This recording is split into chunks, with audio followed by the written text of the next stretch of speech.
Normally people think that India का football business हमेशा इसलिए सफ़र करता है क्योंकि क्रिकेट को ज़्यादा मिलता है attention, but at the same time यहाँ पे एक फाइनेंशियल स्टोरी होती है स्टार्ट.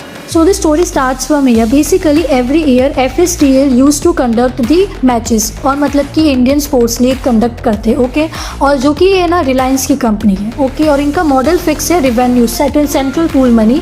जिस लास्ट ईयर इनका कॉन्ट्रैक्ट एक्सपायर हो जाता है.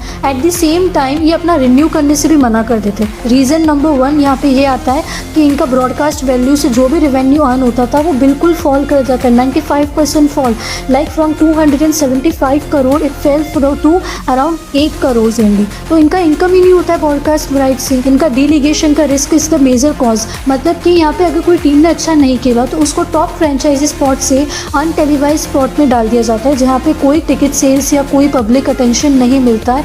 That is the reason. और इसका इशू इतना ज़्यादा बढ़ गया कि more than 150 players were left with no contract at last moment. और इसकी वजह से लास्ट में सुप्रीम कोर्ट और स्पोर्ट्स मिनिस्टर को एंटर होना पड़ा. और जब वो लोग एंटर भी हुए तो ये लीगल बैटल इतना लंबा चला कंपनी के साथ में कि यहाँ पे इनका more than half season get literally went out.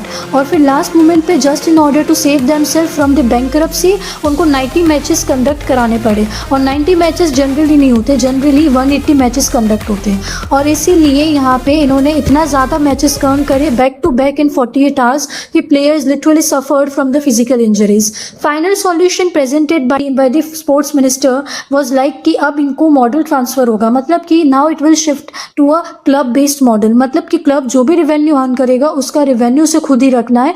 They just have to share like 15 crore money with the regulatory body. So that is the solution. Let me know in the comment section, what do you think? Will this solution really work for the football team to come on the forefront again?